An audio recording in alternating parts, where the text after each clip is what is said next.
नमस्कार मित्रांनो, तुमच्या सर्वांचं स्वागत आहे आपल्या YouTube प्लॅटफॉर्मवर. मित्रांनो, आज आपल्याला मार्च मधल्या चालू घडामोडीचा पूर्ण एक अभ्यास करायचा आहे. व्हिडिओ शेवटपर्यंत बघा. जे विद्यार्थी नवीन आहेत, ज्यांना आपल्या चॅनलबद्दल माहितीच नाहीये, त्यांनी सबस्क्राईब करून ठेवा. चालू घडामोडीमधील अत्यंत महत्त्वाचे जे काही विषय आहेत, काही महिन्याचे विषय असतील किंवा काही क्रीडा विषय असतील किंवा अजून काही विषय आहेत, यावर सुद्धा आपण त्याच्यावर सविस्तर काही व्हिडिओज टाकलेले आहेत, ते सुद्धा पाहू शकता. पण प्रत्येक महिन्याचं जे करंट अफेअर्स आहे, जे आपलं पेंडिंग होतं, ते आपण कव्हर करतोय. मार्च झाले की लगेच मी एप्रिल टाकेन आणि मग आपण मे ला येऊया. ठीक आहे. आता या मार्च मध्ये अशा काही महत्त्वाच्या घडामोडी आहेत. आता मी अर्थसंकल्पावर विशेष व्हिडिओ टाकला होता, कारण महाराष्ट्र राज्याचा अर्थसंकल्प मार्च मध्ये जाहीर झालं होतं. तुम्ही तो विशेष व्हिडिओ पाहू शकता. यामध्ये पुन्हा तो कव्हर करायची गरज नाही.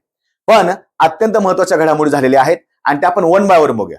पहिल्यांदा आपण राजकीय आणि काही घटनात्मक काही घडामोडी बघूया, की ज्यामध्ये महत्त्वाच्या काही इलेक्शन्स असतील किंवा महत्त्वाच्या काही घटनेसंदर्भात काही गोष्टी असतात. ते तुम्हाला एखाद्या प्रश्न विचारला जाईल, तर व्यवस्थित बघा. प्रहार, तर प्रहार काय आहे तुम्हाला परीक्षेला विचारलं जाईल. प्रहार काय आहे, तर हे पहिलं दहशतवादी धोरण आहे जे 23 फेब्रुवारी 2026 ला जाहीर झालं होतं. लक्षात ठेवायचं, नावात बघा प्रहार. अँटी टेररिझम एक प्रकारचं एक धोरण आहे, म्हणजे पॉलिसी आहे. आता याचे 7 स्तंभ आहेत. लक्षात ठेवायचं, 7 स्तंभ आहेत. कुठले कुठले आहेत? प्रतिबंध करणे, त्वरित प्रतिसाद देणे म्हणजे क्विक रिस्पॉन्स, कपॅसिटी बिल्डिंग, क्षमता बांधणी, मानव अधिकार पालन, अतिरेकी विचारसरणी निर्मूलन, आंतरराष्ट्रीय सहकार्य आणि सामाजिक लवचिकता. तर 7 स्तंभ आहेत. प्रहार. आता लक्ष द्या की हा जो दहशतवादाचा मुद्दा आहे, हा कुठल्या मंत्रालयाकडे येतो? तर नेहमी लक्षात ठेवायचं, हे दहशतवाद गृह मंत्रालयाकडे येतं. म्हणजेच काय, तर या संदर्भात दहशतवादासंदर्भात कोणत्या पॉलिसी करायच्या आहेत, कोणत्या काही महत्वाचे ठोस निर्णय घ्यायचे आहेत का, हे सविस्तर कोण बघतं? तर गृह मंत्रालय बघत असतं. तुम्हाला हे सुद्धा माहिती पाहिजे. ठीक आहे. त्यानंतर सी राजगोपालाचारी का महत्वाचे वाटतात? राजकीय प्रमुख व्यक्ती होते खूप आधीच्या याच्यामध्ये. स्वतंत्र भारताचे पहिले व अखेरचे भारतीय गव्हर्नर जनरल. अत्यंत महत्वाचं आहे. स्वतंत्र भारताचे पहिले म्हणजे एकमेवच ते भारतीय होते गव्हर्नर जनरल पदावर. कारण जसं लॉर्ड माउंटबॅटन शेवटचा होता, त्यानंतर पहिल्यांदा यांना त्या ठिकाणी निवड केलेली आहे. त्याच्यानंतर ते पद बरखास्त झालं. पूर्णपणे एकच व्यक्ती आहेत, सी राजगोपालाचारी. लक्षात ठेवायचं, अत्यंत महत्वाची व्यक्ती आहे. लोकमान्य टिळकांपासून प्रेरणा घेऊन भारतीय राष्ट्रीय काँग्रेसमध्ये प्रवेश केलेला आहे. 1920 गांधींच्या यंग इंडिया जर्नलचे संपादन सुद्धा त्यांनी केलेलं आहे.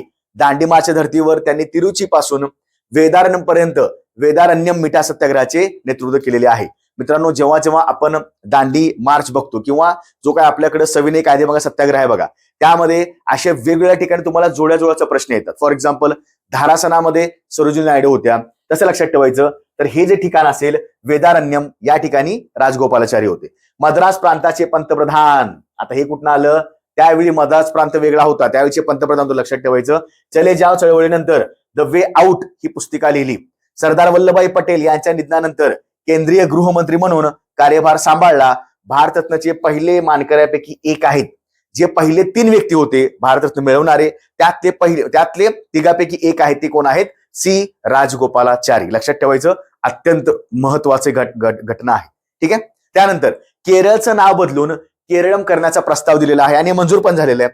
आता इथं असं काय वेगळं आहे शिकण्यासारखं? तर असे बरेचशी नावं बदलतात, तुम्हाला तर बऱ्यापैकी माहिती असेल. राज्यांपेक्षा काही काही जिल्ह्यांची नावं जास्त बदललेली आहेत. आता राज्य हे केरळचे केरळम केलं, पण अभ्यास करत असताना त्याचा एक तुम्ही राज्यघटनेमध्ये त्याचा एक संदर्भ बघा किंवा घटनेमध्ये संदर्भ बघा. आता नाव बदलणे इतकं सोपं असतं, तर धडाधड सगळ्या राज्याने आपापले नाव बदलली असते. पण हे असं कुठेतरी क्वचित दिसतं की राज्यानं आपलं नाव चेंज केलेलं आहे. मग आता याच्या संदर्भात काही घटनेमध्ये काही प्रोसिजर आहे, काही तरतूद आहे का, ते पाहावं लागेल. फेब्रुवारी 26 ला केंद्रीय मंत्रिमंडळाकडून ही मंजुरी मिळाली. बघा, केंद्रीय मंत्रिमंडळ राज्याचं नाव बदलायचं, इकडनं मंजुरी मिळणार. संविधान अनुच्छेद 3 अन्वये जे कलम 3 आहे, त्यानुसार राज्याचे नाव अधिकृतपणे बदलण्यासाठी विनंती करण्यात आली होती. 3 नुसार संबंधित राज्याकडून प्रस्ताव आला नसला तरीही राज्याचे नाव बदलण्याचा अधिकार संसदेला आहे. शेवटचा अधिकार कोणाचा आहे?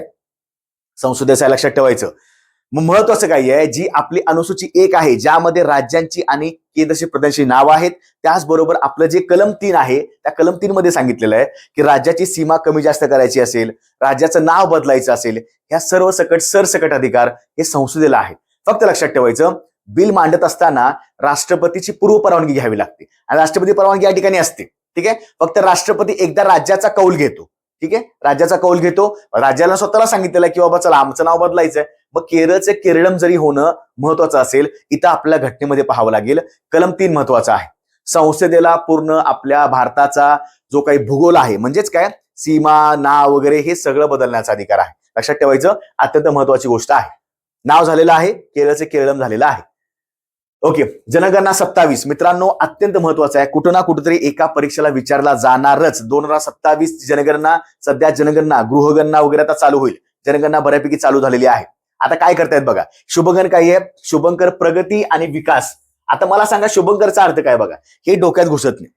मला सांगा, जेव्हा जेव्हा आपण काही नवीन गोष्टी करत असतो, समजा गृहप्रवेश केला, आपण नवीन घर घेतलं, गृहप्रवेश केला किंवा एखादी नवीन वस्तू घेतली, त्याची आठवण म्हणून आपण काहीतरी करत असतो ना. तसं लक्षात ठेवायचं, जेव्हा सरकारकडनं एखादी मोठी गोष्ट होत असते, एखादी मोठी योजना, एखादं मोठं काही त्यांचं त्याला आपण काय म्हणतो की बाबा असं काही होणार आहे की ते अख्ख्या जगापर्यंत आणि सगळ्या भारतापर्यंत पोहोचलं पाहिजे, तर अशी नाविन्यपूर्ण काही घटक असेल, काही घडामोडी असेल, तर ते काहीतरी शुभंकर देतात. हा शुभंकर म्हणजे की जेव्हा जेव्हा तुम्ही त्या योजनेचं नाव घ्याल, काही नवीन काही गोष्टी करण्याचा प्रयत्न कराल, तेव्हा तेव्हा तो शुभंकर येणार. शुभंकर म्हणजे चांगल्या गोष्टी करण्यासाठी शुभ मानणारा, शुभ असणारा एक प्रतीक. ठीक आहे, मग आपण काय केले, असे 2 प्रत्येके घेतलेले आहेत. प्रगती आणि विकास हे शुभंकराचे अनावर आहे. तिथे आहे बघा, हा आहे विकास आणि ही आहे प्रगती. म्हणजेच काय, जनगणना करत असताना शक्यतो पुरुष आणि महिला 2 व्यक्ती इथं आहेत. त्या 2 व्यक्तींनी, म्हणजे तुम्ही बघितलं पण असेल जे वेबसाईटला चॅटबॉट असतात, तुम्ही तुमचा प्रश्न टाकायचा ते उत्तर पण सांगतं. सो प्रगती आणि विकास हे 2 असे व्यक्ती आहेत ज्यांना शुभंकर नेमलेला आहे. व्यक्ती कोण नाहीयेत, हे भारत सरकारनं एक आभासी केलेलं आहे, एक व्हर्च्युअल डिझाईन केलेलं आहे. डिजिटल जनगणना भारतासाठी प्रगती ही महिला आहे, विकास हा पुरुष आहे. ही डिजिटल जनगणना असतात, लक्षात ठेवायचं अत्यंत महत्वाचं आहे. पहिली डिजिटल जनगणना आहे. 4 प्रमुख डिजिटल प्लॅटफॉर्मचे गृहमंत्र्यांच्या आधारे उद्घाटन. आता गृहमंत्र्याचा काय संबंध आला, पंतप्रधान आला असता, भरपूर लोक आहेत, म्हणजे पंतप्रधान राष्ट्रपती आले असते. आता लक्षात ठेवायचं, जनगणना हा जो घटक आहे हा सुद्धा गृह मंत्रालयाच्या अंतर्गत येतो, गृह मंत्रालयाच्या अखत्यारीत येतो. म्हणजे काय, जेवढी जनगणना भारतामध्ये होते त्याचं सगळं कुठं हे असतं महत्वाचं, गृह मंत्रालयाकडे असतं. आपण मगाशी कुठे बघितलं, दहशतवाद गृह मंत्रालय, आता जनगणना गृह मंत्रालय. लक्षात, या अशा बारीकसानी गोष्टी करा. परीक्षेला सगळ्याच गोष्टी अभ्यासला म्हणजे मला ले मार्क पडणार अशातला भाग नसतो. कुठेतरी फिल इन द असतं ना, fill in the blank type किंवा रीड बिटवीन द लाईन्स, मधला भाग तुम्हाला अभ्यास करणं गरजेचं आहे. Okay, house listing block creator web application केलेलं आहे. HLO म्हणजेच ते हाऊस लिस्टिंग, लक्षात ठेवायचं, ब्लॉक ऍप्लिकेशन. मोबाईल ऍप्लिकेशन जनगणना कर्मचाऱ्यांसाठी, गणकांसाठी एक सुरक्षित आणि ऑफलाईन ऍप्लिकेशन आहे. HLO फक्त लक्षात ठेवा, HLO मोबाईल ऍप्लिकेशन. ठीक आहे, आणि हे सुद्धा अत्यंत महत्वाचं आहे. स्वयं जनगणना पोर्टल, सेल्फ इन्युमरेशन पोर्टल सुद्धा लॉन्च झालेलं आहे. जनगणना व्यवस्थापन आणि देखरेख प्रणाली पूर्णपणे डिजिटल तंत्रज्ञानाचा वापर करून तसेच स्वगणना पर्यायासह पार पाडली जाणारी भारतातील पहिलीच जनगणना आहे. औपचारिक शुभारंभ विचारू शकतात परीक्षेला. 16 जून 25 रोजी झालेला आहे राजपत्र अधिसूचनेद्वारे. म्हणजे औपचारिक काय केलं, गॅझेटमध्ये सांगितलेलं आहे की 16 जून 25 ला ही म्हणजे त्याला आपण काय म्हणतो की अधिकृत सुरू झालेली आहे, हे लक्षात ठेवायचं. त्यानंतर 2 टप्प्यात पार पडणार आहे. टप्पा पहिला कोणता आहे, घरांची यादी आणि गृहगणना, कालावधी 1 एप्रिल 26 ते 30 सप्टेंबर 26. आणि स्वगणना हा पर्याय ऐच्छिक असेल. ठीक आहे, स्वगणना स्वतःहून तुम्ही जे ऍप्लिकेशन वापरून कराल तो ऐच्छिक आहे, कारण बरेचसे असे काही लोक आहेत ज्या ठिकाणी अजून मोबाईल ऍप्लिकेशन वापरता येत नाही, मोबाईलचं प्रमाण नाहीये किंवा ह्या गोष्टी सुद्धा महत्वाच्या आहेत. टप्पा 2 हा महत्वाचा आहे. लोकसंख्या गणना हा फेब्रुवारी 27 पासून संपूर्ण भारतात लागू होईल. याचं घोषवाक्य आहे, जनगणना से जनकल्याण. लक्षात ठेवायचं, जनगणना से जनकल्याण. ओके, आता इथं महत्वाचं आहे, तुम्हाला प्रश्न विचारला जाईल, तो सुद्धा मी याच्यामध्ये ऍड करतो की 2027 ची जनगणना आहे, होणार आहे की एकूण, बघा असे प्रश्न विचारतात, एकूण किती वेळ आहे, माहिती असेल तर कमेंटला टाका, मी सुद्धा त्याच्यामध्ये तुमचं उत्तर टाकतो. तुमचं एकूण किती वेळ आहे, बघा एकूण किती वेळ आहे सिरीज मधली. त्यानंतर पहिली जनगणना कधी झाली, ओके, आणि स्वातंत्र्यानंतरची किती वेळ आहे, स्वातंत्र्यानंतरची किती वेळ आहे, असले प्रश्न विचारले जातात. ठीक आहे, आता यामध्ये अपडेट लक्षात ठेवायचं, 27 जनगणना जी आता होणार आहे किंवा आता सुरू झालेली आहे, याचे ब्रँड अँबॅसेडर म्हणून एका व्यक्तीला निवडलेलं आहे. ब्रँड अँबॅसेडर त्याचं नाव आहे सुदर्शन पटनाईक. सुदर्शन पटनाईक ओरिसाचे आहेत आणि थोर, ओके, त्याला आपण काय म्हणतो, वाळू शिल्पकार आहेत. वाळूमध्ये वेगवेगळ्या प्रकारचे चांगले चांगले शिल्प तयार करतात. त्यांना आंतरराष्ट्रीय सुद्धा मोठे मोठे पुरस्कार प्राप्त झालेले आहेत. भारतात सुद्धा त्यांना मोठा पुरस्कार प्राप्त झालेला आहे. मग सुदर्शन पटनाईक सरांना विसरायचं नाही. 27 जनगणना त्याचे ब्रँड अँबॅसेडर कोण आहेत? सुदर्शन पटनाईक. मला या प्रश्नांची उत्तरं कमेंटला टाका. वारंवार तुमच्या परीक्षेला असतात. एकूण कितवी आहे, पहिली कधी झाली, स्वातंत्र्य कितवी आहे, किती भाषामध्ये होणार आहे? 16 भाषामध्ये लक्षात ठेवायचं. 16 भाषा. हे तुमच्या ऍडिशनल पॉईंट लक्षात ठेवा. ठीक आहे, हे अत्यंत महत्वाचं आहे. कुठना कुठे वनाला विचारलं जाईल. नेक्स्ट, निष्क्रिय इच्छामरणास परवानगी. आता ही निष्क्रिय इच्छामरण काही आहे बघा, सक्रिय नाही. सक्रिय इच्छामरण म्हणजे जेव्हा तुम्ही एका व्यक्तीला स्वतःच्या हातानं, तो समजा एका बेडवर पडलेला आहे, तो खूप आजारी आहे, त्याला काही, तो कोम्यामध्ये आहे, त्याला काही गोष्ट होत नाही. सक्रिय म्हणजे जेव्हा तुम्ही स्वतः क्रिया करून त्याचा गळा दाबता, त्याच्या तोंडावर उशी ठेवता, हे सक्रिय असतं.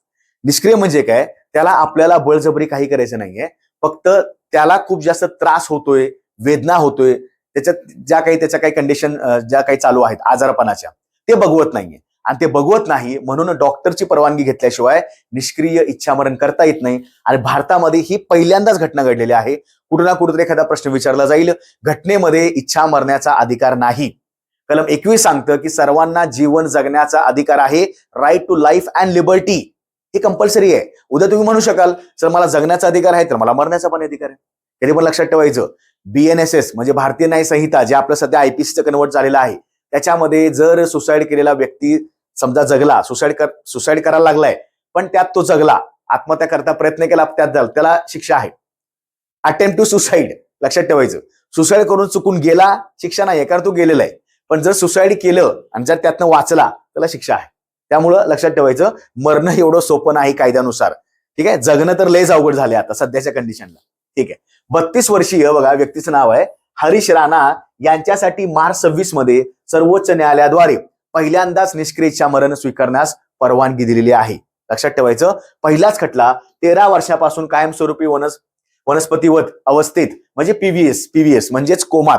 थोडी अशी कंडिशन असते की त्या ठिकाणी तुमचे अवयव काहीच चालत नाही, फक्त थोडा हलका श्वास, थोडेसे डोळे नॉर्मल हे असतात. That is called as coma condition. 24 मध्ये दिल्ली उच्च न्यायालयाने याचिका फेटाळून लावल्यानंतर सर्वोच्च न्यायालयाचा निकाल JB पार्डीवाला ही अशी केस विचारली जाते बघा. पार्डीवाला आणि न्यायमूर्ती KV विश्वनाथन यांच्या खंडपीठाने याचिकेला मंजुरी दिलेली आहे. म्हणजे आता ते हरीश राणा जे आहेत, गुजरातचे ऍक्च्युली आहेत ते, तर त्यांना निष्क्रिय इच्छामरणाचा अधिकार दिला गेला. भारतामध्ये पहिल्यांदाच अशी केस घडलेली आहे. पहिल्यांदा असेल तर ते खूप जास्त महत्वाचं असतं. देन TK उम्मन काय आहेत? आधुनिक भारतीय समाजशास्त्राचे प्रमुख शिल्पकार आहेत. ठीक आहे, मॉडर्न इंडियन सोशॉलॉजी लक्षात ठेवायचं. समाजशास्त्रात MA पुणे विद्यापीठातून समाजशास्त्रात PhD सुद्धा केलेली आहे. सहयोगी प्राध्यापक JNU मधील centre for the study of social systems येथे कार्यरत होते. 7 पासून JNU मध्ये प्राध्यापक एमिरेटस म्हणून कार्यरत आहेत. 2002 मध्ये गुजरात सलोका प्रकल्पाचे अध्यक्ष होते. पुरस्कार पद्मभूषण. व्यक्ती खूप जास्त चर्चेमध्ये नसते, हलकासा प्रश्न असतो की TK उम्मन कोणत्या क्षेत्राशी संबंधित आहेत.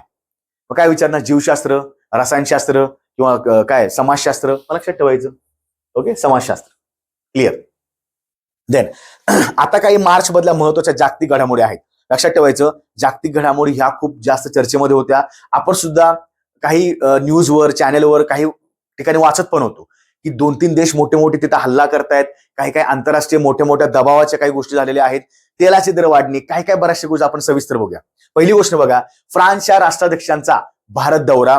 फ्रान्सचे राष्ट्राध्यक्ष कोण आहेत ते सुद्धा बघायचं आहे. दुसरी गोष्ट, भारतामध्ये आल्यानंतर त्यांनी कशावर जास्त फोकस केला बघा. दौऱ्यातील ठळक घडामोडी.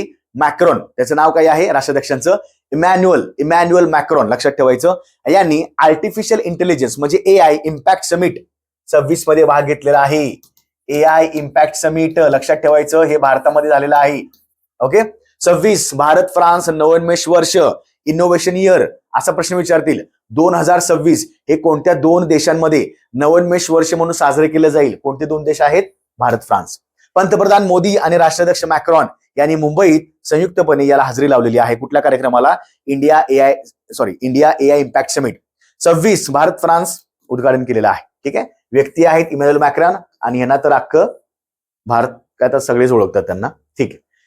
देन इराण मधील युद्ध हा चर्चेमधला विषय आहे. होर्मुझची खाडी, होर्मुझचा आखात, हे वारंवार प्रश्न विचारले जातात, म्हणून इथं अजिबात मिस करायचं नाही. फेब्रुवारी 26 अमेरिका आणि इस्रायलने इराण विरुद्ध संयुक्त लष्करी कारवाई सुरू केली. म्हणजे अमेरिका आणि इस्रायलचा एक गट आहे, हे झाले एक, अलायन्स आघाडी केली आणि याच्या विरोधात त्यांनी युद्ध पुकारलं. ऑपरेशन एपिक फ्युरी असे ऑपरेशन तुम्हाला विचारले जातील बघा जोड्या जुळवाला. ऑपरेशन एपिक फ्युरी हे अमेरिकेने राबवलं आणि ऑपरेशन लायन्स रोअर हे इस्रायल राबवलं. म्हणजे एकत्र बघा, लायन रोअर म्हणजे सिंहाची गर्जना. लायन रोअर कोणाचा? इस्रायलचा. एपिक फ्युरी, एपिक म्हणजे ऐतिहासिक, फ्युरी म्हणजे दुसऱ्याला काय फ्युरी त्याला आपण म्हणतो की फ्युरियस लक्षात ठेवा. फ्युरी म्हणजे त्याला आपण काय म्हणूया, दुसऱ्याला दहशत पसरवणे किंवा थोडंसं त्याला भीती घालणे. कुणी भीती घातली? अमेरिकेने भीती घातली. मग अमेरिकेचं एपिक फ्युरी आणि लायनचं इस्रायल, ठीक आहे, म्हणजे इस्रायलचं लायनस लक्षात ठेवा. या संयुक्त आक्रमणामुळे तणावात वाढ झालेली आहे. आता ही दोन ऑपरेशन दोघा देशांनी वेगळी लॉन्च केलीत, पण आघाडी त्यांची झाली. आता याला इराणनं प्रतिसाद दिला पाहिजे. इराण काय असंच बसणार नाही गप्प, ते सुद्धा मोठा देश आहे. इराणनं काय केलं? ऑपरेशन 2 प्रॉमिस 4 द्वारे इराणने इस्रायल आणि जवळच्या आखाती देशावर क्षेपणास्त्र हल्ले करून प्रत्युत्तर दिलेलं आहे. ऑपरेशन 2 प्रॉमिस 4, आम्ही तुम्हाला प्रॉमिस करतो, खरं प्रॉमिस करतो, आम्ही तुमच्यावर मिसाईल टाकणार, असं लक्षात ठेवलं तरी चालेल. ऑपरेशन सिंधू भारत, हा आता लक्ष द्या, हे चालले आंतरराष्ट्रीय. यामध्येच भारताचं काय आलं आता? तर लक्षात ठेवायचं, जेव्हा जेव्हा आंतरराष्ट्रीय काही गोष्टी मोठ्या होतात, युद्ध होतात, काही भयानक काही ज्याला आपण म्हणतो ना की वादग्रस्त काही होतात गोष्टी, अशा वेळी भारताचं सुद्धा इथं ऑपरेशन जाहीर होतं. मग कदाचित भारताचं एखादं मंत्रालय असेल, एअरफोर्स असेल, आपली आर्मी असेल, नेव्ही असेल किंवा परराष्ट्र मंत्रालय असेल, हे सुद्धा ऑपरेशन लॉन्च करत असतात. मग सिंधू ऑपरेशन काय सांगतं? इराण आणि पश्चिम आशिया प्रदेशातून आपल्या नागरिकांना बाहेर काढण्यासाठी. सिंदूर वेगळं, सिंधू वेगळं, बऱ्याचशे लक्षात ठेवायचं. ऑपरेशन व्यवस्थित करा. देवी शक्ती वेगळं, गंगा वेगळं, राहत वेगळं, दोस्त वेगळं, बऱ्याच ठिकाणी ऑपरेशन झालेत. ऑपरेशनवर आपण व्यवस्थित व्हिडिओ घेतला होता, तो सुद्धा पाहू शकता आपल्या लिस्टमध्ये, की आतापर्यंत झालेली महत्वाची ऑपरेशन्स.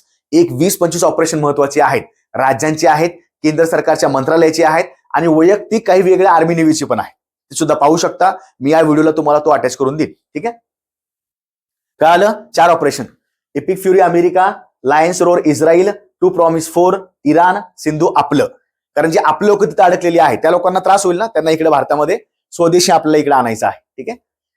ओके, आता सगळ्यात जास्त महत्वाचा हायलाइटचा प्रश्न, कदाचित आता मे बी तुम्हाला येणार नाही, पण आगामी काळामध्ये कुठं ना कुठे विचारणार, होर्मुझची सामुद्रधुनी. होर्मुझ का महत्वाचं आहे? इतकं का त्याला जास्त ग्लॅमराईज केलं गेलं? तर लक्षात ठेवायचं, होर्मुझची सामुद्रधुनी, स्टेट ऑफ होर्मुझ, इराण आणि ओमान, इराण आणि ओमान म्हणजे इथे इराण लागतो आणि इकडे ओमान लागतो, असा इराण आणि ओमान यांच्या दरम्यान असलेला एक अत्यंत महत्वाचा व अरुंद जलमार्ग. ते बघितलं असेल बघा, हे तुमचं होर्मुझ आहे पूर्ण. बघा, हे तुम्हाला दिसायला लहान दिसते, पण तसं जॉग्राफिकली थोडा मोठा भाग आहे. पण प्लस पॉइंट आहे की जेवढं जेवढं तेल वाहतूक आहे, जेवढा तेलाचा व्यापार चालतो, तो इतनं जास्त चालतो. कारण आखाती देशामध्ये तेल निर्मिती होते, बरोबर आहे, सगळ्यांना माहिती आहे. अरब कंट्रीमध्ये, तिकडे आपण गल्फ कंट्री पण म्हणतो, तिकडनं जो आपल्या आशियाकडे जेवढं काही तेल येतं, म्हणजे ईस्ट एशिया असेल, पूर्व आशिया असेल, दक्षिण आशिया असेल किंवा आग्नेय आशिया असेल, सगळ्या ठिकाणी तेल जे जातं ते इकडनं जातं. म्हणजे विचार करा, हा आंतरराष्ट्रीय एक चोक पॉइंट आहे. चोक पॉइंट म्हणजे इतका महत्वाचा आहे, जर त्या ठिकाणी काही प्रॉब्लेम झाले, तो जर काही चोक झाला, तर पुन्हा अख्ख्या जगामध्ये त्याचा पडसाद उमटतात, पूर्णपणे व्यवस्था ठप्प होऊन जाते, अर्थव्यवस्था पूर्णपणे खालावते. लक्षात ठेवायचं, ठीक आहे. पर्शियन आखाताला ओमानचे आखात आणि अरबी समुद्राला जोडतो. हे तुमचं आहे पर्शियन आखात, हे लक्षात ठेवायचं.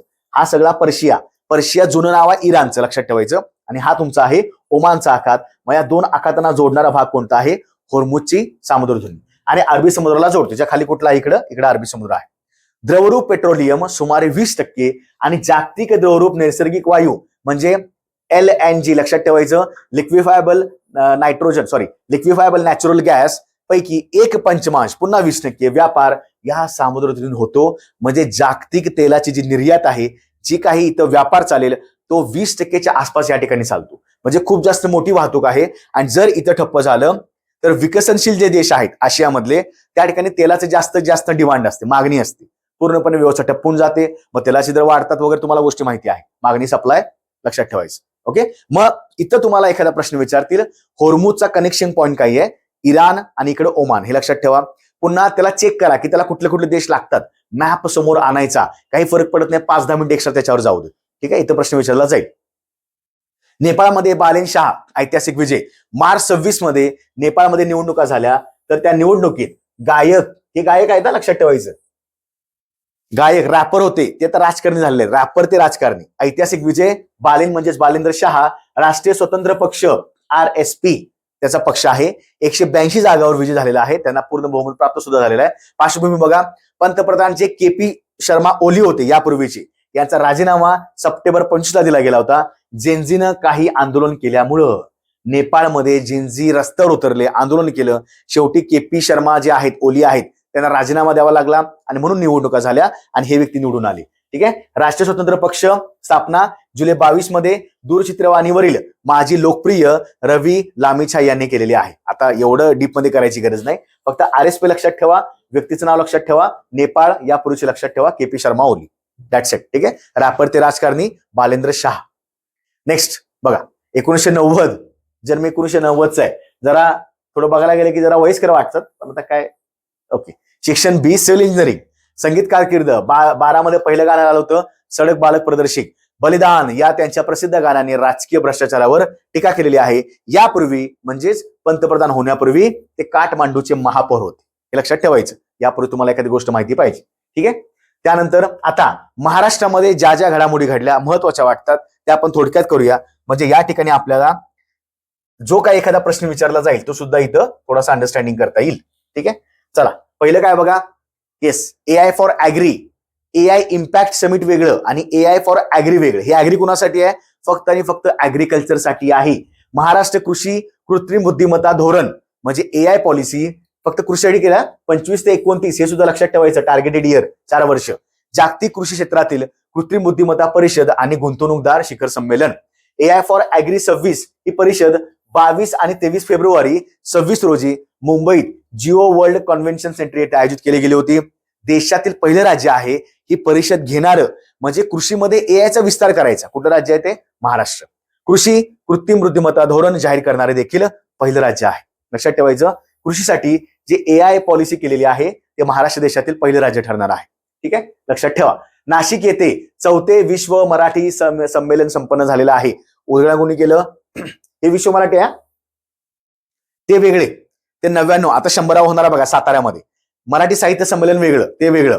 पुन्हा कवी संमेलन वेगळं, विद्रोही साहित्य संमेलन वेगळं आणि विश्व मराठी साहित्य संमेलन वेगळं. फक्त साहित्य संमेलन एकदा करून घ्या मराठीचं आणि फक्त लक्षात ठेवा बस. उद्घाटन कोणी केलं?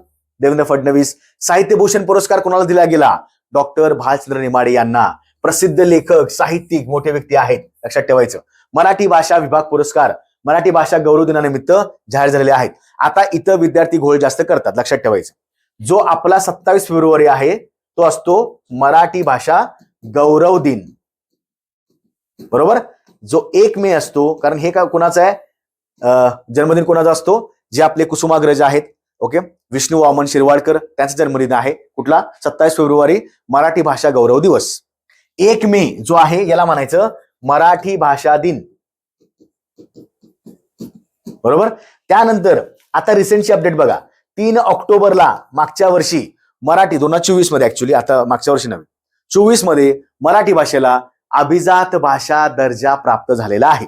सध्या 11 भाषा अभिजात आहेत, लक्षात ठेवायचं. एकूण 11 मध्ये सध्या मराठी पण येते. ठीक आहे. आता 3 ऑक्टोबर हा दिवस आपण काय साजरा करणार? तर लक्षात ठेवायचं मराठी भाषा अभिजात किंवा मराठी अभिजात भाषा गौरव दिन. दर्जा कधी दिला गेला? 3 ऑक्टोबरला. म्हणून त्याला आपण काय म्हणतो? अभिजात भाषा गौरव दिन. 27 फेब्रुवारी सुरुवात मराठी भाषा गौरव दिन आणि 1 मेला महाराष्ट्र स्थापना आहे, 1 मे 1960 ला, म्हणून मराठी भाषा दिन. हे 3 दिवस पूर्णपणे वेगळे आहेत. मग असाच घोळ होतो परीक्षेला, असा काही घोळाचे प्रश्न विचारतात आणि आपण कन्फ्युज होतो. ठीक आहे. 27 फेब्रुवारी 26 ला हे नाशिकमध्ये पार पडलं. विंदा करंदीकर जीवन गौरव पुरस्कार, ठीक आहे, लक्षात ठेवायचं. ज्ञानपीठ पुरस्कार विजेते आपले त्याच्या नावानं विंदा करंदीकर जीवन गौरव पुरस्कार 25 कुणाला मिळाला? विजेते श्रीनिवास कुलकर्णी. बघा, साहित्यभूषण सर्वोच्च भालचंद्र नेमाडे, विंदा करंदीकर, श्रीनिवास. ठीक आहे, लक्षात ठेवा, महत्वाचं आहे तेवढंच. ओके. आर्थिकमध्ये 2-3च घडामोडी महत्वाच्या वाटतात या मार्चच्या महिन्यामध्ये. आता आर्थिकमध्ये काय महत्वाचं बघा. इंडिया AI इम्पॅक्ट समिट 100%, मग सांगितल्याप्रमाणे भारत मंडपमला झालं. ग्लोबल साऊथ मध्ये आयोजित पहिलीच प्रमुख जागतिक एआय शिखर परिषद, म्हणजे भारतामध्ये ही पहिल्यांदाच घडलेली शिखर परिषद आहे. अत्यंत महत्वाचं आहे. ही शिखर परिषद UK AI safety summit, AI Seoul summit, Paris AI action summit आणि global AI summit on Africa यासारख्या जागतिक बैठकांचीच पुढची पायरी आहे. म्हणजे ह्यापेक्षा ही थोडी ऍडव्हान्स आहे, लक्षात ठेवायचं. संकल्पना महत्वाची आहे. अशा वेळी संकल्पना विचारली जाते. Welfare for all, happiness of all. 3 सूत्र महत्वाचे आहेत बघा. त्याला म्हणायचं P3 किंवा 3P, people planet progress. People planet progress. कुठंतरी एखादा ऑप्शन असा असणार काहीतरी वेगळाच, ठीक आहे. मग तिथं आपल्याला थोडंसं कन्फ्युजिंग वाटणार. कुठं झाली? भारतामध्ये कुणी सहकार्य केलं? इंडिया आणि फ्रान्स. भारत आणि फ्रान्स, जे आपण मग सुरुवातीला बघितलं होतं ना की फ्रान्सचे राष्ट्राध्यक्ष कोण आहेत? Emmanuel Macron. हे भारतामध्ये आलेले आहेत, लक्षात ठेवायचं. एवढ्यासाठी कशाला ही परिषद ऑर्गनाईज केलेली आहे म्हणून. देन मानव चौकट, कृत्रिम बुद्धिमत्तेच्या प्रशासनासाठी मोदी यांनी भारताची मानव चौकट सादर केली. सर्वम AI, first domestically trend multi billion parameter LLM सादर केलेला आहे. म्हणजे आता सर्वम नावाचं एआय मॉडेल आहे. हे काय करेल तर जेवढं त्या इम्पॅक्ट समिटमध्ये जेवढं काय ऑर्गनाईज असेल, इथून पुढे जेवढ्या त्यामध्ये गोष्टी ऍडेड होतील ते सगळं सर्वम एआय मध्ये ऍड होणार. म्हणजे एक प्रकारचं लार्ज मॉडेल केलेलं आहे ज्यामध्ये सगळा डेटा सगळा सेव्ह राहू शकतो. ठीक आहे. व्हॉइसिरा, मेटी नावाची आपली संस्था आहे बघा, ठीक आहे, इलेक्ट्रॉनिक्स अँड टेलिकम्युनिकेशन. व्हॉइसिरा या ओपन सोर्स व्हॉइस एआय स्टॅकचा शुभारंभ केला. आणि भाषिनी बघा, ह्याला स्टार करा, हे असं काहीतरी विचारलं जातं. काय भाषिनी? या राष्ट्रीय भाषा पायाभूत सुविधावर या प्लॅटफॉर्मचे अनावरण झालेलं आहे. आता भाषिनी असा प्लॅटफॉर्म आहे, तुम्हाला त्या ठिकाणी भरपूर भाषेमधलं काही तिथं साहित्य असेल किंवा अजून काही गोष्टी असतील त्या सुद्धा त्याचं ट्रान्सलेशन होऊ शकतं, अनुवाद होऊ शकतं. म्हणजे ते भाषिनी, भाषेचा अनुवाद करणं म्हणजे इथं भाषण, लक्षात ठेवायचं. हा एक मोठा एआयचा प्लॅटफॉर्म त्यांनी विकसित केलेला आहे, सुद्धा लक्षात ठेवा. ठीक आहे. पहिल्या नमो भारत RRTS चे उद्घाटन, ओके, लक्षात ठेवायचं. रॅपिड ट्रान्झिट सिस्टीम अत्यंत महत्वाची आहे. ओके. 22 फेब्रुवारी 26 नरेंद्र मोदी उत्तर प्रदेशमधील मेरठ येथे त्यांनी सुरुवात केलेली आहे. भारताच्या पहिल्या Namo Bharat rapid rail transit system, rapid rail थोडी फास्ट असते, ट्रान्झिट सिस्टीम तिचं उद्घाटन केलेलं आहे. दिल्ली आणि मेरठ नमो भारत कॉरिडॉर जनतेला समर्पित केलेला आहे. नमो नरेंद्र मोदी असं आता लक्षात ठेवून टाकायचं. नमो भारत RRTS राजधानी क्षेत्रातील म्हणजे नॅशनल कॅपिटल रिजन मधील प्रमुख शहरी केंद्रांना हाय स्पीड रेल्वे कॉरिडॉरद्वारे जोडतं. वेग ताशी 160 किलोमीटर आणि सरासरी वेग ताशी 90 किलोमीटर. ठीक आहे. एका पीक पॉइंटला 160 ला जातो, ऍव्हरेज काढले की 90, लक्षात ठेवायचं. महत्वाचं काय आहे? कुठून सुरुवात केली याची? ग्रीन सिग्नल दिला मेरठला, दिल्ली मेरठ, हे लक्षात ठेवायचं. ठीक आहे. इथं पाहू शकता चित्र. देन 24-25 GDFP महाराष्ट्र अव्वल झालेला आहे. एकूण पाहायला गेलं 45.32 लाख कोटी, हे आधीचं वर्ष आहे, लक्षात ठेवायचं. आताचा अपडेट ते म्हणजे लगेच येत नाही. सकल राज्य देशांतर्गत उत्पादन मध्ये महाराष्ट्र पुन्हा देशात अव्वल ठरलेला आहे. ओके. ब्रह्मपुत्रा नदीवर भारतातील पहिले नदीस्थित दीपस्तंभ म्हणजेच काय तर लाईट हाऊस. याला बघा, मराठी शब्द लय अवघड वाटतो, हे शब्द लगेच सोपे वाटतात. Light house, riverine light house. Riverine चालले. नॉर्मली समुद्राच्या काठावर जे बीच असतात तिथं नॉर्मली लाईट हाऊस असतात, पण नदीच्या काठावर कुठेतरी नदीच्या काठावर कुठेतरी हे असणं थोडं वेगळं आहे. लक्षात ठेवायचं. रिव्हराईन म्हणजे नदीवर, नदीच्या जवळच्या क्षेत्रामध्ये हा भारतातला पहिला लाईट हाऊस आहे, दीपस्तंभ आहे. हा प्रकल्प 84 कोटी रुपयांच्या गुंतवणुकीतून उभारला जाईल. बघा, ही नदी असणार आहे. आता ब्रह्मपुत्रा मोठी नदी आहे, त्यामुळे इथं लाईट हाऊस केलेला आहे. LPG पुरवठ्यासाठी अत्यावश्यक वस्तू कायदा लागू, त्याला म्हणतो आपण ESMA, इसेन्शियल कमोडिटीज ऍक्ट. अत्यावश्यक वस्तू कायदा 1955 आहे. वाजवी दरात आवश्यक वस्तूंची उपलब्धता, साठेबाजी, काळा बाजार आणि कृत्रिम टंचाई रोखण्यासाठी.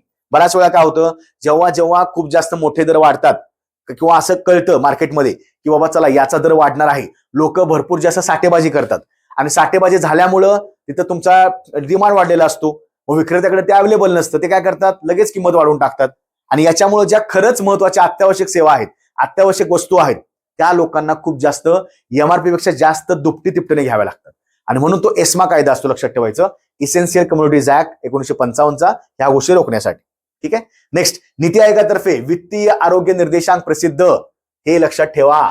वित्तीय आरोग्य निर्देशांक 26 म्हणजे फायनान्शियल हेल्थ.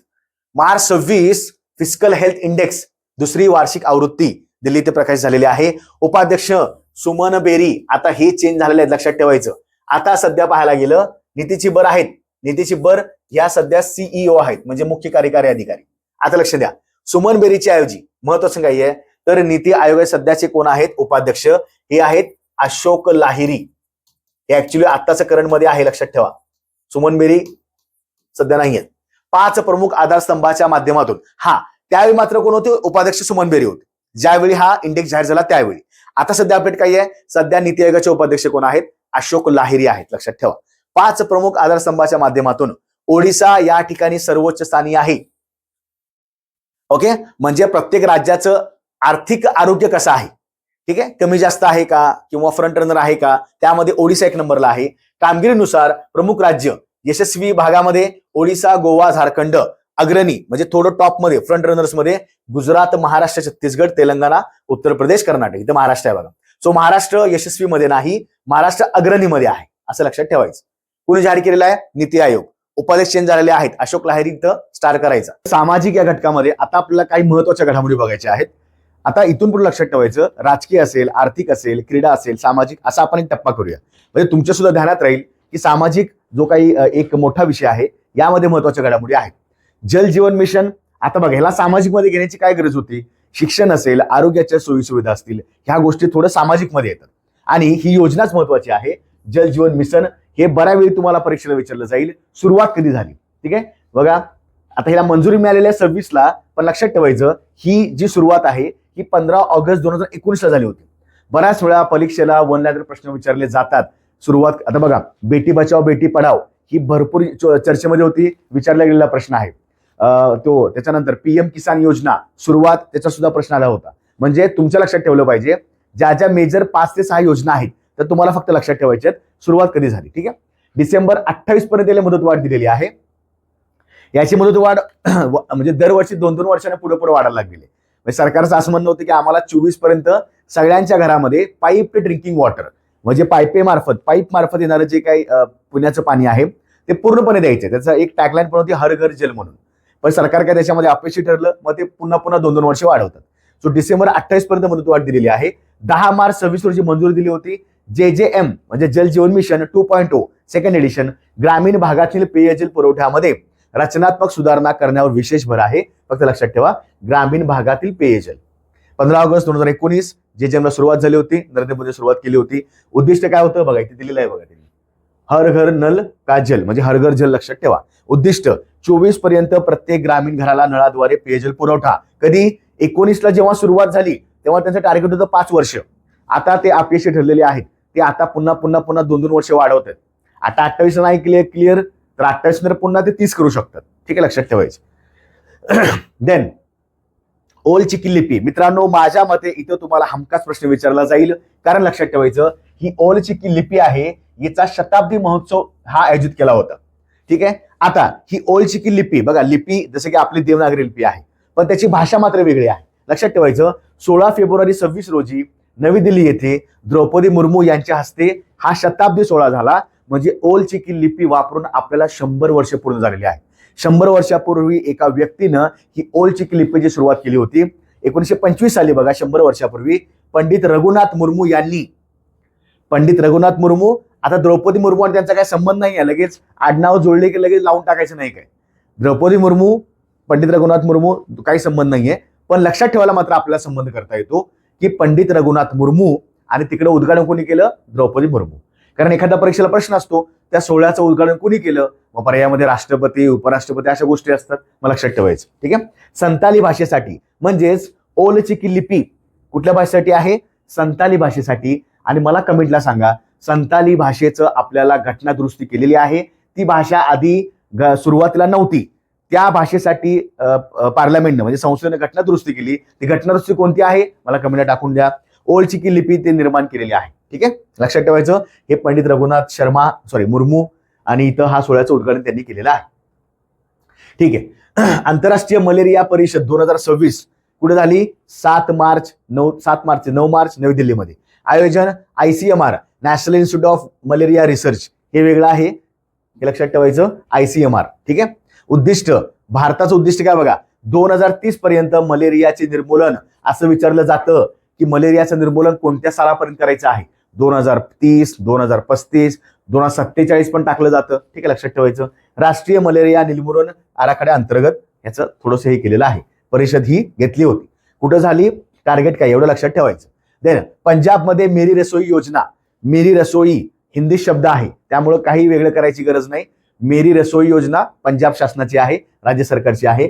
40 लाख आर्थिकदृष्ट्या दुर्बल कुटुंबांसाठी गव्हा व्यतिरिक्त मोफत अन्न संच, फूड किट्स उपलब्ध करून देणार आहेत, ठीक आहे. त्यानंतर सीएम श्री असं लक्षात ठेवायचं. श्री हरी आपण म्हणतो ना मराठीमध्ये,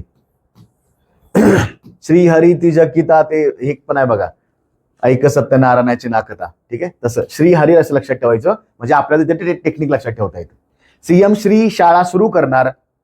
ओके, आता लक्षात ठेवा, पीएम श्री वेगळा, हे सीएम श्री म्हणजे काय, हरियाणा सरकारचा उपक्रम आहे. केंद्र सरकारच्या पीएम श्री या उपक्रमाच्या धर्तीवर पीएम श्री म्हणजे काय बघा, प्रधानमंत्री स्कूल्स फॉर रायझिंग इंडिया, हे पीएम श्री रायझिंग इंडिया मंजुरी 7 सप्टेंबर 22 रोजी केंद्र पुरस्कृत योजना आहे. कोणते, पीएम श्री. त्या आधारावर कुणी केलं, सीएम श्री हरियाणाने केलेलं आहे, ठीक आहे. वन स्वरूपात विचारल्या जातात. दुसऱ्या आणि तिसऱ्या अपत्यासाठी 25,000 रुपये घोषणा कुणी केली, आंध्र प्रदेश सरकारनं, महाराष्ट्र नव्हे. लोकसंख्या वाढ धोरणाचा एक भाग आहे, लोकसंख्या नियंत्रणामध्ये ठेवावी लागेल, यासाठी लक्षात ठेवायचं. दुसऱ्या आणि तिसऱ्या अपत्यासाठी 25,000 रुपये. आंध्र प्रदेशचा एकूण प्रजनन दर सध्या 1.5 आहे. सुमारे 58% कुटुंबांना केवळ एकच अपत्य आहे, ठीक आहे. हा, म्हणजे एक लक्षात ठेवता येतं आपल्याला की आंध्र प्रदेश थोडंसं, जो भारत सरकारचा सुद्धा रेट आहे अख्ख्या भारताचा, तो सुद्धा 1.5 पर्यंत, 2.1 होता, जे आपलं नॅशनल फॅमिली हेल्थ सर्वे टप्पा 5 नुसार. तर आता काही राज्य 1.9 1.8 ला जात आहेत, 2.3 ला पण काही आहेत. उत्तर प्रदेश बिहारमध्ये जास्त रेट आहे, लक्षात ठेवायचं. पण थोडंसं मी आंध्र प्रदेश म्हटलं तर 1 म्हणजे विचार करा, जवळपास 60 कुटुंबांना केवळ एकच अपत्य आहे, म्हणजे एका दुसरं अपत्य अजून व्हावं यासाठी ती एक प्रकारची योजना केलेली आहे. 25,000 रुपये त्यांना असणार आहे, ठीक आहे, लक्षात ठेवायचं. ओके. सोशल मीडियावर बंदी कुणी घातली, कर्नाटक सरकार. आजकाल सोशल मीडिया खूप जास्त चर्चेमध्ये आहे बघा, काय काय बंदी उठवतात, तुमच्या थोडंसं ध्यानात आलं पाहिजे. कर्नाटक सरकार बालकांसाठी सरकारने सोशल मीडियावर बंदीचा प्रस्ताव मांडला. किती वर्षाखालील, 16 वर्षाखालील बालकं लक्षात ठेवायची. 26 कर्नाटक अर्थसंकल्पात सुद्धा यांनी त्याचा उल्लेख केला होता. कर्नाटक नंतर लगेचच आंध्र प्रदेश सरकारनेही 13 वर्षाखालील बालकांना सोशल मीडिया प्लॅटफॉर्मवर बंदीची तयारी केलेली आहे. म्हणजे दोन्ही राज्य साऊथ मधले आहेत आणि ज्या काही सध्या काही गुन्हेगारीचे प्रमाण वाढते, सोशल मीडिया खूप जास्त डेंजरस प्लॅटफॉर्म होत आहे, त्याच्यामध्ये 16 वर्ष 13 वर्ष लक्षात ठेवायचं. कर्नाटक सरकार लक्षात ठेवा. त्यानंतर मुख्यमंत्री मावन ध्यान सत्कार योजना, पंजाब सरकारने सुरू केलेली योजना आहे महिलांसाठी. महिलांना दरमहा 1,000 रुपयाची आर्थिक मदत प्रस्तावित. बघा, आता हे महिलांसाठी आहे. याच प्रकारची योजना छत्तीसगड राबवली, याच प्रकारची योजना तेलंगणा राबवली, याच प्रकारची योजना महाराष्ट्र शासनाने सुद्धा राबवलेली आहे. लाडकी बहीण जी आपण म्हणतो त्याचं तुम्हाला जोड्या विचारलं जातं. लाडकी बहीण महाराष्ट्रासाठी आहे, तर मग इकडे कोणती आहे, तर मावन ध्यान लक्षात ठेवायचं, ठीक आहे. 1,000 रुपयाची आर्थिक मदत प्रस्तावित आहे. दलित महिलांना मात्र 1,500 रुपये असतील. अपेक्षित 97% महिलांचा यामध्ये समावेश असणार आहे, ठीक आहे. प्रत्येक राज्याच्या आपापल्या योजना लक्षात ठेवायच्या. कुठंतरी एका वाक्यामध्ये प्रश्न विचारला जातो की योजना कोणत्या सरकारची आहे किंवा कोणत्या राज्याची आहे. ओके. आता पर्यावरणामधल्या ज्या ज्या महत्वाच्या घडामोडी वाटतात त्या सुद्धा आपण बघूया. ग्रेट निकोबार प्रकल्पाला मंजुरी मिळालेली आहे. आता ग्रेट निकोबार बघा, अंदमान निकोबार हे आपल्याला एक प्रकारचं केंद्रशासित प्रदेश माहिती आहे. ही बेटच आहेत, पण अंदमान निकोबार मध्ये सुद्धा भरपूर मोठी बेट आहेत. मग lower Nicobar, car Nicobar, great Nicobar किंवा लोअर अंदमान असे त्याचे टप्पे पडतात. मग एनजीटी म्हणजे काय, तर लक्षात ठेवायचं, पर्यावरणासंदर्भात ज्या ज्या मोठ्या डिसिजन्स घेतल्या जातात किंवा जे काही आपल्यामध्ये न्यायालयीन ज्या व्यवस्था आहेत त्यासाठी एनजीटी नावाचा लवाद आहे, नॅशनल ग्रीन ट्रिब्युनल, राष्ट्रीय हरित लवाद. लक्षात ठेवायचं, 81,000 कोटी रुपये या प्रकल्पास मंजुरी दिलेली आहे. 16 फेब्रुवारी 26 न्यायमूर्ती प्रकाश श्रीवास्तव यांच्या अध्यक्षतेखाली 6 सदस्यीय पीठाने हा निर्णय दिला. फक्त लक्षात ठेवा, श्रीवास्तव. यापूर्वी मंजुरी नोव्हेंबर 22 दिली होती, पण काही ठिकाणी नकार दिला होता. काही शासनाच्या काही गोष्टी पेंडिंग होत्या, तिथल्या युनियन टेरिटरीच्या काही लोकांनी विरोध केला होता.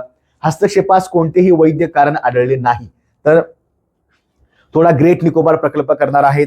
पर्यावरणाच्या दृष्टीने थोडा चांगला असेल, पर्यटन चांगलं असेल, पण अगेन तीच गोष्ट येते पुन्हा की जेव्हा जेव्हा पर्यटन मोठ्या प्रकारामध्ये होतं तेव्हा त्या ठिकाणी माणसाची घुसखोरी जास्त होते आणि ज्या ठिकाणी माणसं येतात त्या ठिकाणी खूप जास्त पर्यावरणाचं प्रदूषण जास्त होतं.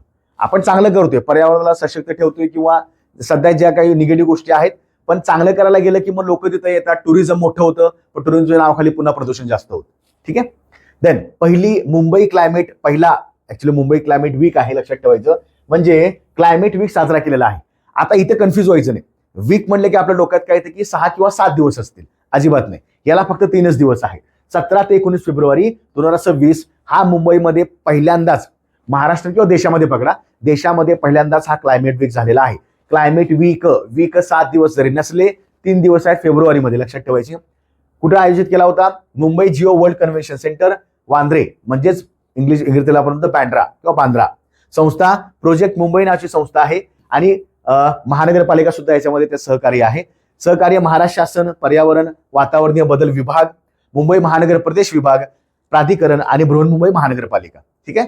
सो महाराष्ट्र राज्य किंवा मुंबई हे पहिला क्लायमेट वीक हे करणारं, आयोजित करणारं पहिलं ठिकाण आहे किंवा मुंबई क्लायमेट वीक लक्षात ठेवायचं. ओके.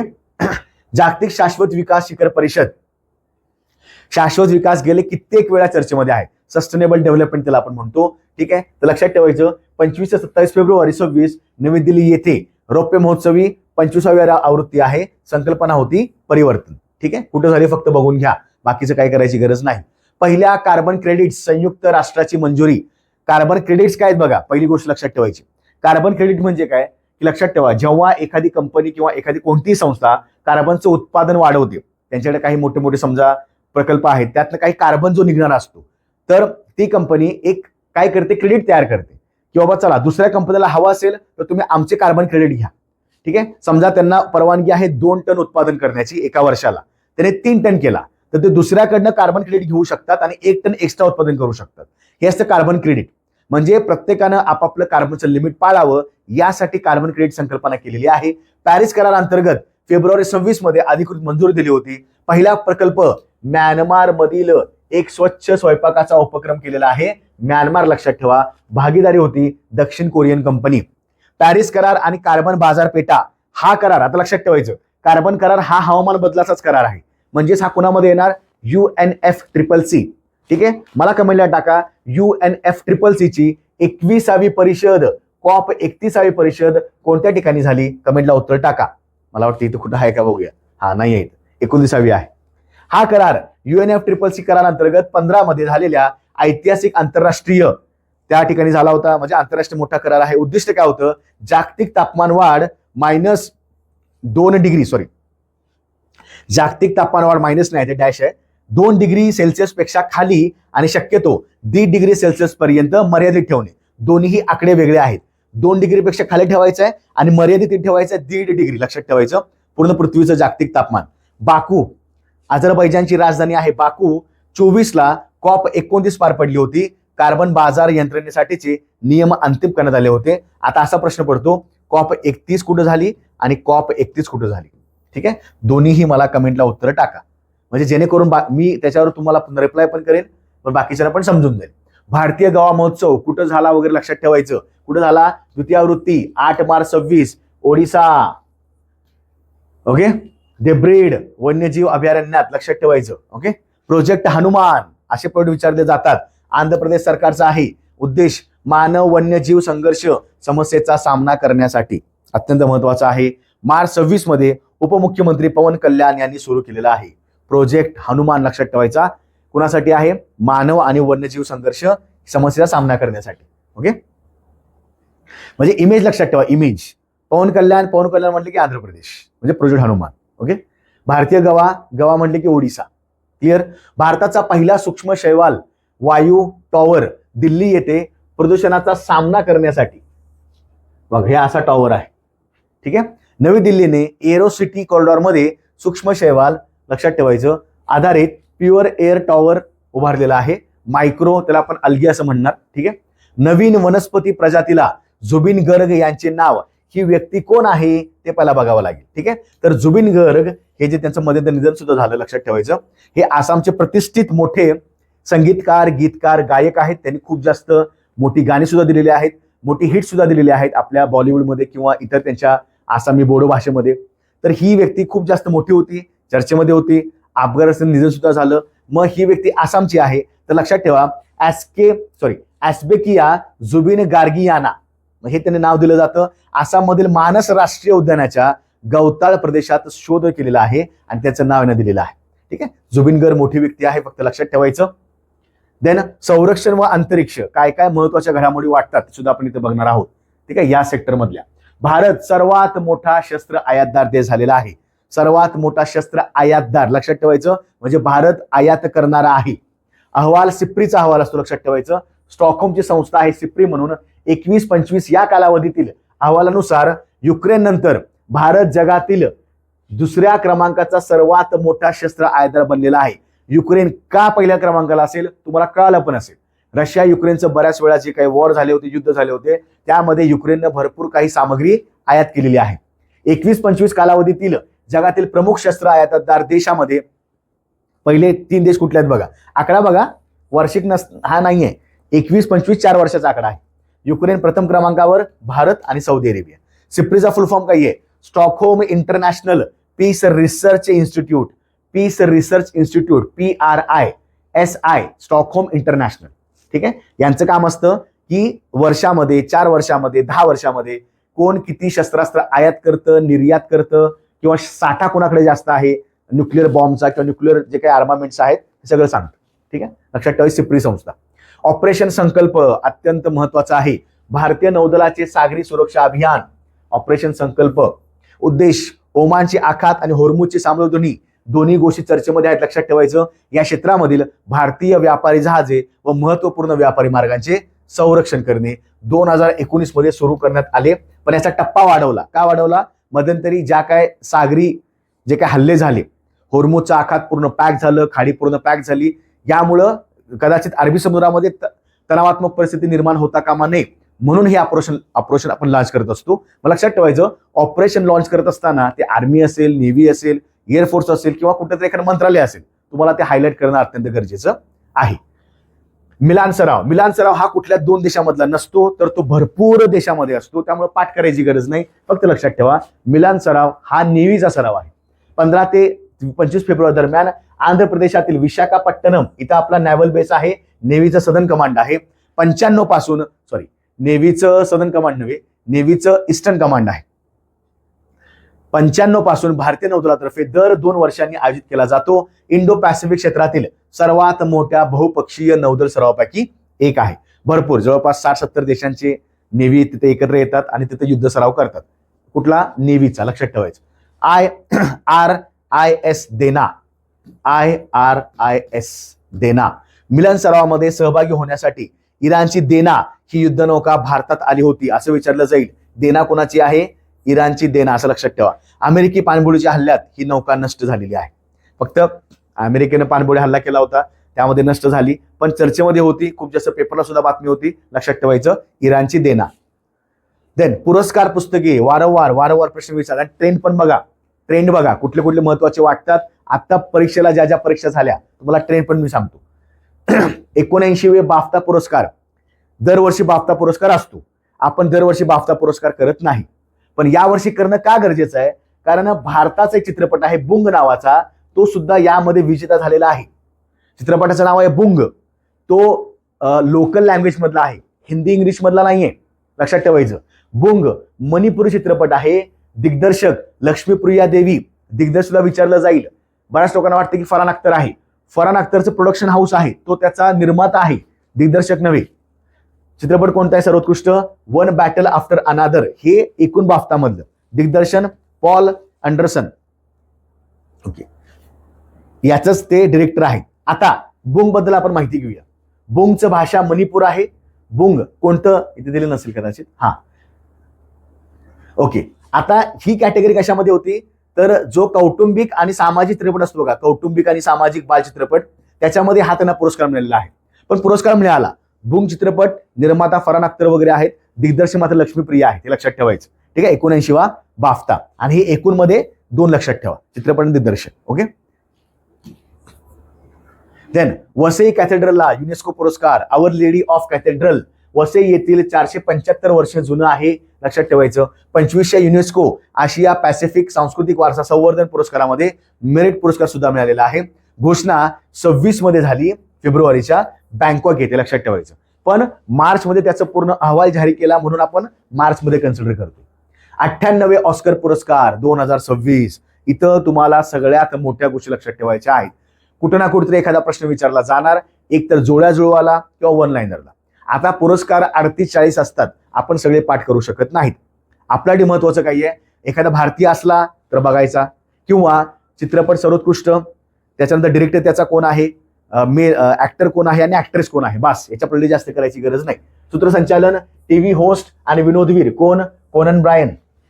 सर्वाधिक पुरस्कार हा लक्षात ठेवा, सर्वाधिक पुरस्कार वन बॅटल आफ्टर अनादर, वन बॅटल आफ्टर अनादर. याला बघा, सर्वोत्कृष्ट चित्रपट पुरस्कार मिळाला, दिग्दर्शक सुद्धा पुरस्कार मिळाला, यासह एकूण 6 पुरस्कार मिळालेले आहेत.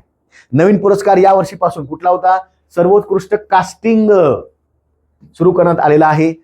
सर्वोत्कृष्ट अभिनेत्री कोण होती, जेसी बकले. हॅमनेट, ती कुठल्या पिक्चर मध्ये आहे, हॅमनेट तिचा चित्रपट होता.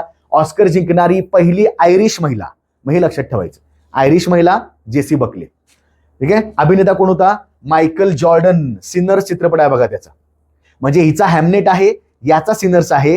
बेस्ट फिल्म आहे वन बॅटल अनादर. दिग्दर्शक कोण होता, पॉल थॉमस अँडरसन. बस 4च गोष्टी लक्षात ठेवायची.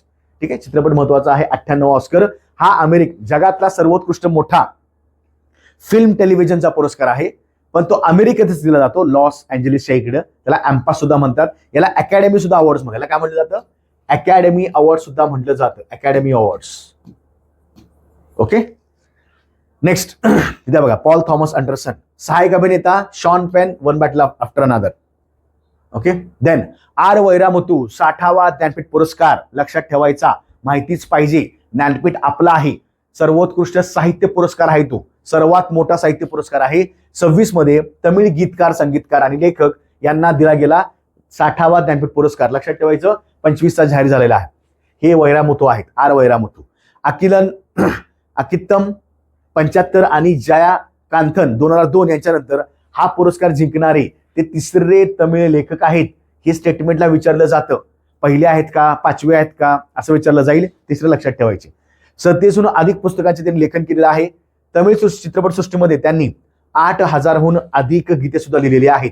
7 वेळा national film awards for best lyrics प्रदान झालेला आहे. ठीक आहे. कलिकट्टू इतिकमसाठी साहित्य अकादमी पुरस्कार सुद्धा मिळालेला आहे. म्हणजे बघा, पहिला पुरस्कार मोठा कोणता असतो, ज्ञानपीठ. मग त्याच्या थोडा खालचा प्रत्येक भाषेमधला कुठला असतो, साहित्य अकादमी. म्हणजे दोन्ही पुरस्कार जिंकलेले आहेत, ज्ञानपीठ सुद्धा आणि साहित्य अकादमी सुद्धा, लक्षात ठेवायचं. ठीक आहे. हे आहेत आर वैरामुतू. 60वा ज्ञानपीठ लक्षात ठेवा. साहित्य अकादमी पुरस्कार 25 जाहीर झालेला आहे. राजू बाविस्कर यांच्या काळ्या निळ्या रेषा यांच्या आत्मकथेचा सन्मान करण्यात आलेला आहे. राजू बाविस्कर सर यांची ही कादंबरी आत्मचरित्र आहे. राजू बाविस्कर ख्यातनाम मराठी चित्रकार, जळगाव जिल्ह्यातील, तालुका चोपडा, जळगाव जिल्हा, लक्षात ठेवा. अलीकडचे बघा, जे अलीकडचे आहेत, तुम्हाला जुळा प्रश्न विचारला जाईल. 2500 राजू बाविस्कर आहेत, 2400 सुधीर रसाळ आहेत, विद्यांचे गद्यरूप, 2300 कृष्णात खोत आहेत, रिंगाण ही कादंबरी आहे. साहित्य अकादमी पुरस्कार एकूण 24 भाषांना, भारतीय संविधानात नमूद 22 भाषा, त्यामध्ये 2 ऍड करा, इंग्रजी आणि राजस्थानी. लक्षात ठेवायचं, इंग्रजी राजस्थानी आपल्या घटनेमध्ये नाहीत, त्या 2 धरायच्या. 22 घटनात्मक अशा 24 भाषांना साहित्य अकादमी दिला जातो. प्रत्येकाचा साहित्य अकादमी वेगळा असणार. मराठीमध्ये पुन्हा युवा साहित्य पुरस्कार, बाल साहित्य पुरस्कार आणि साहित्य अकादमी पुरस्कार, असे 3 लक्षात ठेवायचे. ठीक आहे. चला, क्रीडेमध्ये काय काय महत्वाच्या गोष्टी वाटतात. BBC Indian sports woman of the year 25 स्मृती मंधना. बऱ्याच वेळा तिचं नाव येतं पेपरमध्ये, बऱ्याच वेळा त्यांनी भरपूर सारे पुरस्कार जिंकलेले आहेत. BBC Indian sports woman of the year February 26 Delhi येथे आयोजित समारंभात गौरव करण्यात आलेला आहे. इतर पुरस्कार बघा, इमर्जिंग प्लेयर कोण, दिव्या देशमुख. काय दिव्या देशमुख कोणता खेळ खेळतात, कमेंटला टाका. BBC para sports woman Preeti Pal, para sports woman. BBC जीवन गौरव पुरस्कार अंजली भागवत, लक्षात ठेवायचं. ठीक आहे. यांचा मला स्पोर्ट्स टाका, यांनी सुद्धा मोठी कामगिरी केलेली आहे. ठीक आहे. दिव्या देशमुख यांनी काही महिन्यापूर्वी, आता लगेच नव्हे. मिलान कोर्टिना हिवाळी ऑलिम्पिक स्पर्धा. शक्यतो आपण उन्हाळी ऑलिम्पिक स्पर्धा पाठ करतो, ज्या आपण म्हणतो ना की ऑलिम्पिक स्पर्धा वगैरे, पण हिवाळी लक्षात ठेवा. या महत्वाचं काय बघा, 6 ते 22 फेब्रुवारी इटलीतील मिलान आणि कॉर्टिना द अँपेझो, म्हणजे ह्या 2 सिटीमध्ये आयोजित केल्या होत्या. कुठं, इटलीमध्ये. म्हणजे हिवाळी ऑलिम्पिक कुठं झाल्या, 26 मधल्या इटलीमध्ये, लक्षात ठेवायचं. नॉर्वेने 18 सुवर्ण पदके जिंकलीत.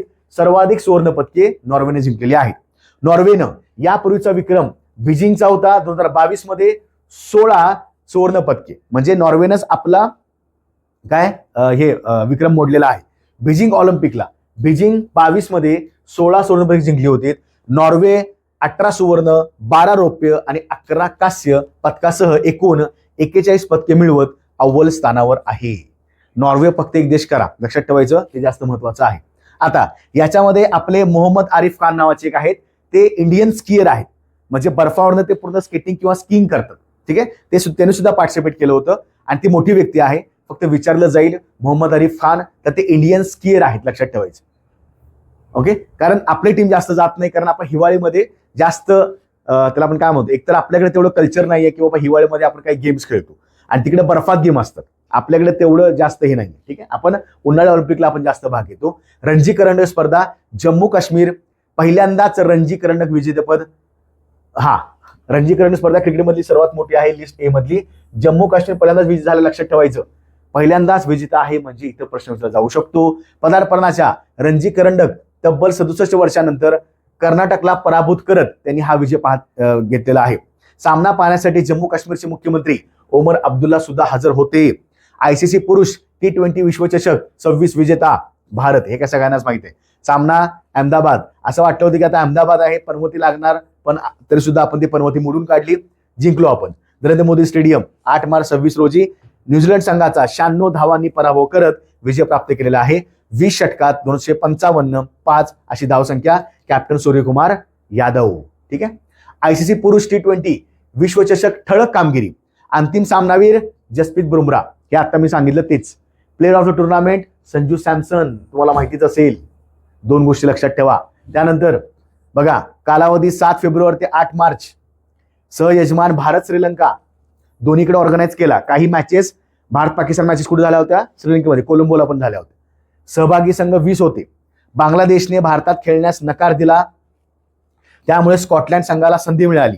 स्कॉटलँड याच्यामध्ये आला होता. ब्रँड अँबॅसेडर रोहित शर्मा याची अधिकृतपणे नियुक्ती करण्यात आलेली होती. कुठला T20 वर्ल्ड कपचा ब्रँड अँबॅसेडर 26चा जो आता झाला तो रोहित शर्मा होता. ठीक आहे. World para athletic grand prix नवी दिल्ली, कुठं, जवाहरलाल नेहरू स्टेडियम, 11 ते 13 मार्च 26. भारत विक्रमी 208 पदकांसह 75 सुवर्ण, 69 रौप्य, 64 कांस्य अव्वल स्थान पटकावलेलं आहे. World para athletic grand prix. आता लक्षात ठेवायचं, हे ॲथलेटिक मध्ये आपण कधी प्रश्न शक्यतो येणार नाहीयेत, पण कधी तुम्हाला असं विचारलं जाईल की किती सुवर्ण आहेत, किती रौप्य आहेत, 64 कांस्य किती आहेत, का विचारलं जाईल, कारण हे विक्रमी आतापर्यंत झालेलं आहे. मग ज्या ठिकाणी सर्वात मोठ्या गोष्टी होतात, मग तिथे थोडं लक्षात ठेवण्याचं गरजेचं आहे. ठीक आहे. नवी दिल्ली बऱ्यापैकी माहिती आहे.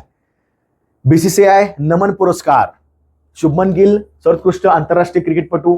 पॉली उमरीगर पुरस्कार तो सुद्धा त्यालाच मिळाला.